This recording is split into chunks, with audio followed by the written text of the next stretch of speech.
Guys, j'espère que vous allez bien. Bienvenue chez Ladoa. It's about everything. Vous savez, des fois, on a un rôle dans la vie de gens, mais c'est un rôle ingrat.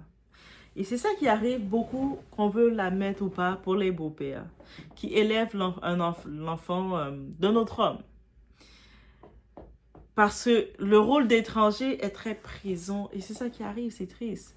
Ici, l'histoire est virale sur les réseaux, ça passe. Et la femme, la femme en question, elle a parlé, je vais vous laisser l'entendre parler dans la vidéo.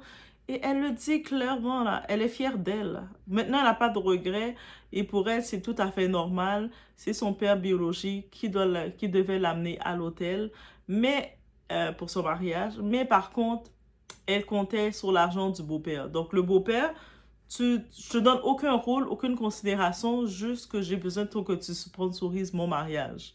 C'est comme, mais pourquoi c'est pas ton père biologique rendu là qui sponsorise ton mariage pour faire le geste royal, le geste là, de respect. Donc ici, on y va. La fille, qu'est-ce qu'elle dit? C'est mon beau-père a refusé de payer mon mariage parce que j'ai choisi mon père biologique pour m'accompagner à l'hôtel, alors que c'est lui qui a payé mes études et m'a élevée. C'est comme, ok. C'est l'histoire d'une femme qui est devenue virale sur Internet et qui a déclenché un énorme débat sur le rôle des beaux-pères. Et puis, j'ai envie de blâmer sa mère dans tout ça, mais on y va sans perdre de temps. On est chez Ladoa, it's about everything. On regarde le relationnel et le savoir-être. Savoir-être, c'est important. On y va.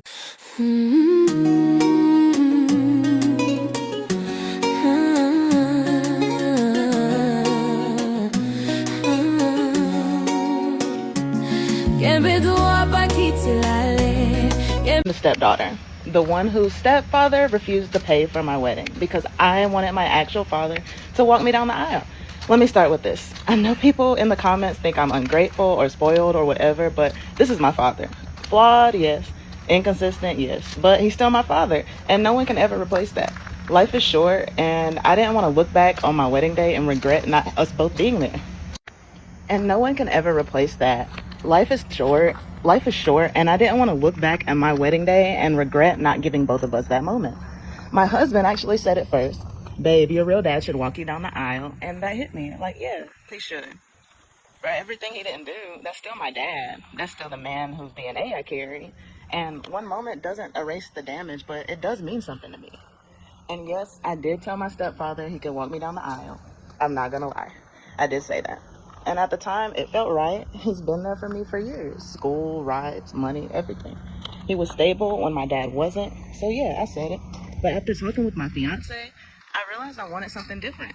And I should have told my stepdad. Yes, I should have pulled him aside. But I didn't know how to say it without hurting him. So it slipped out at the dinner table. And yeah, that was wrong. I'm going to take the blame for that. But I'm not apologizing for wanting my real father to be there at my wedding. And everyone keeps talking about it. Like, everybody keeps talking about the money like I was trying to use him, but I wasn't. I swear I wasn't. I'm just used to him being there. He's never told me no. He paid for school, my car, everything I needed. So was I wrong for thinking that he'd help with the wedding too? He's always helped me. I thought that he wanted to. I wasn't thinking about money. I was thinking about my wedding and how I dreamed that it would look. And that's on me. I should have thought deeper, and I should have seen how it made him feel, but I wasn't trying to use him. And breaking up with my mom over it, I don't understand that part. My mom didn't pressure me. She didn't force any. Ici, on parle du sacrifice invisible.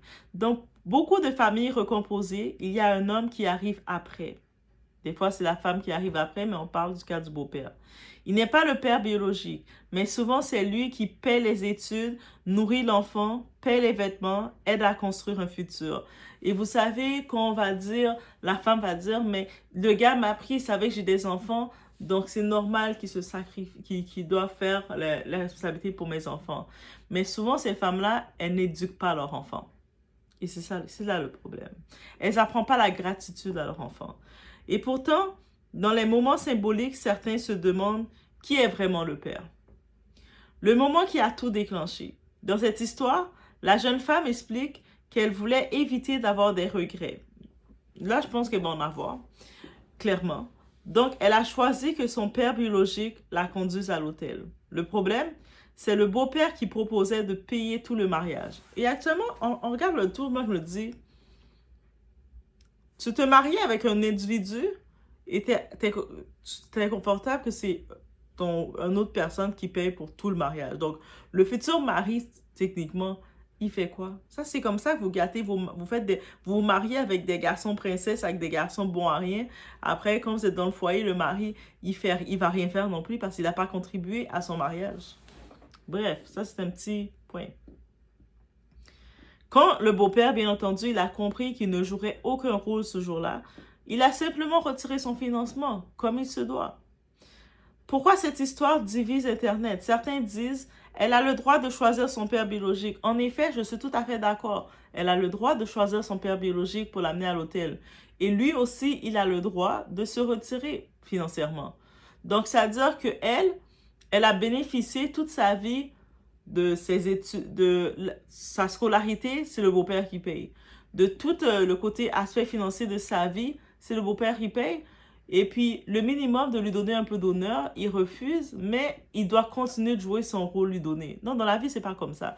Dans la vie, tu peux pas penser toujours venir prendre chez quelqu'un sans rien donner à la personne et penser que ça va toujours être normal.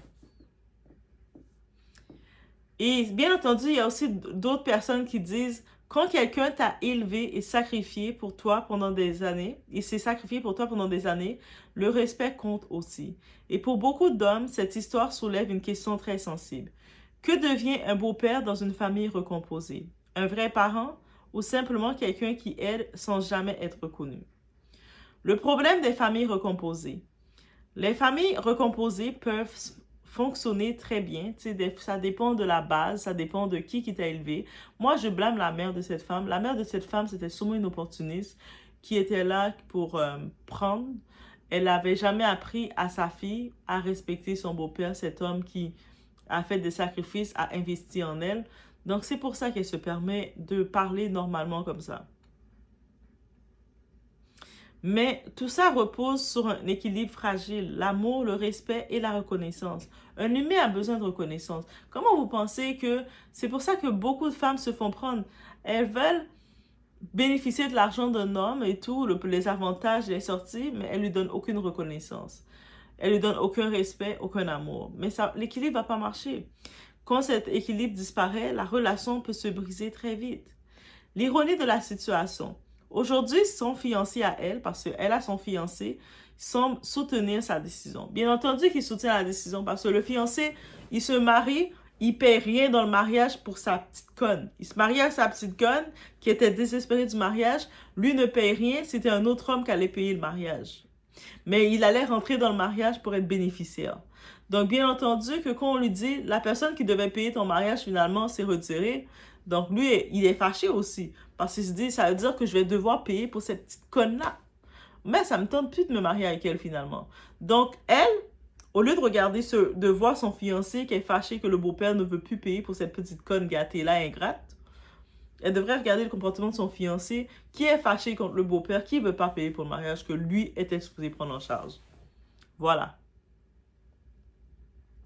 Mais certaines personnes pensent que cette histoire pourrait devenir une leçon pour leur futur mariage, et je le pense aussi, car elle montre une chose. Les décisions prises dans les moments symboliques peuvent laisser des blessures très profondes. Ce mari-là, il te voit agir. Là, sur le coup, il a vu son intérêt. Il s'est dit, bah, je vais me marier avec cette petite conne-là, je vais bénéficier de son mariage, et je n'ai pas à dépenser une scène pour elle. C'est un autre homme qui va dépenser. Of course que j'accepte le deal. Elle ne mérite pas que je dépense pour elle de toute façon, c'est une ingrate. Il a déjà vu que tu étais une ingrate. Il a déjà vu que tu étais une petite cochonne. Mesdames, il faut faire attention à comment vous traitez les gens, comment ils vous ont traité. Parce que vos gars, là, vos fiancés, vos chéris, ils vous observent. Et puis, ils vont garder ça contre vous. Pensez qu'ils ne gardent pas ça contre eux, ils vont le garder. Pour beaucoup de personnes, la question n'est pas qui est son vrai père. La vraie question est qui s'est comporté comme un père. Je ne dis pas que son père biologique ne devrait pas être présent, mais si quelqu'un t'a élevé, soutenu et a sacrifié pour toi pendant des années, la vraie question est peut-être comment honorer les deux sans blesser l'un d'eux.